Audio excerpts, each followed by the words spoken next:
Hi guys, this next little tutorial is just a little sketch effect. Okay, you can apply it to any image, but the problem being it doesn't lend itself well to every image. Okay, so we'll see what we can do here with the first one. If I go to File and Open, and I'm going to use onegirl.jpg, and I'm going to open that.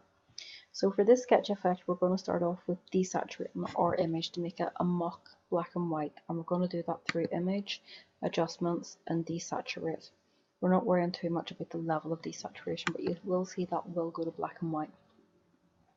The next thing that we're going to do is duplicate the background layer. Okay, there's different ways of doing this. The quickest and easiest way is to grab your background and drag onto the new layer icon, which is the second one from the left of the bin. Okay, and whenever I let go of that, you'll see we have two that are the same, a background and a background copy.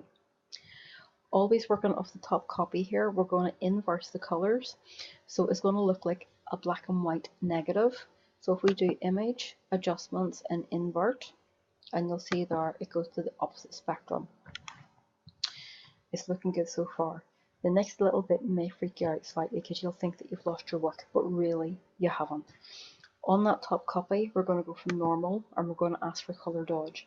Sometimes images turn purely white, sometimes you get some black and white flecks, which is okay. Alrighty. Next thing we're going to do then is to go into our filter menu, down to blur, and we're going to apply a Gaussian blur. Now the beauty of this is we're going to have a pencil effect, or we're going to end up with a charcoal effect or a photocopy type effect. If I bring this slider way down to the left and let go every so often, you'll see this is sort of the pencil effect arena. So somewhere between 0 and somewhere in the 4s is quite sort of pencil-y looking. The more we keep taking that to the right, do remember to let go of your mouse every so often and let the software catch up with us. It becomes a bit more charcoal-y, and if we just keep going, it probably will take on that sort of look of photocopy. Alrighty, now if you're doing the Gaussian blur bit, you can only apply it once, and the reason for that is because if you apply it a second time, it just simply does not take effect. And if I say OK there, you'll see that you've done a sketch effect on a 2-layer document, and it works out quite well. If I try that on a different type of image or a different genre, such as autumn leaves, we'll go with autumnleaves.jpg and open. And if we do the same again, so we're going to desaturate the background, so Image, Adjustments, and Desaturate, and you'll see the color goes. We're going to duplicate the layer by grabbing it and dragging it onto the new layer icon, and you'll see them have 2 copies. And always working with the top copy, we're going to invert the colors, so Image, Adjustments, and Invert, and that gives us an opposite black and white, like a photo negative. On the top copy still, we're going to change from normal to color dodge, where it turns white or white with a few black speckles, and then we're going to apply the Gaussian blur. Okay, and this second time around is really just to see, does it lend itself as well to a countryside scene as what it did with a portrait. And that doesn't look too bad. It sort of works more between the sort of charcoal-y and photocopy side, and again you can take it up too much and actually blow out a lot of detail. Depends what you're looking to do the effect for. There's another wee thing you can do as well. If I go back to the first one and just do File and Revert, so that we're starting off with, oh excuse me, if we start off with the original file, it's not allowing us to revert. If your software does not allow you to revert, there's another thing you can do. If you can find the history, if the history is not open, you'll find it in your window menu. If we open the history, we can go back up to the original thumbnail, which is the same as File and Revert. And let's close that down. Okay.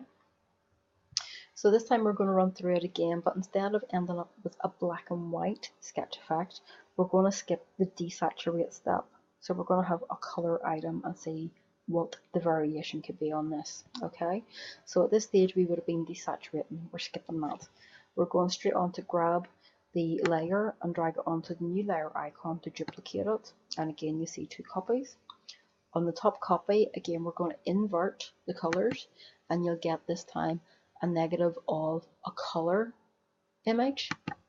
Okay, looks a bit spooky, but it's okay. We're still going to color dodge, and you'll see this time the result's quite different. It's not all black and white, there's elements of colour in there too. And we're going to go back then to filter, blur, Gaussian blur. Make sure you use this particular sequence here rather than that one, because that will change next time around. It could be an artistic water filter, or it could be a liquify or something else.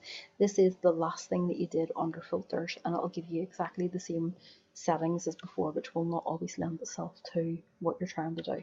So filter, blur, Gaussian blur, and again use your slider, slide up and down. Okay, so we're sort of looking a wee bit crayon-y, very neat crayon effect. And again, if we take that up to the right, it does sort of have a nice wee effect going on there that you can play about with. Okay, it's really high key, and again, it lends itself to particular effects if you like those.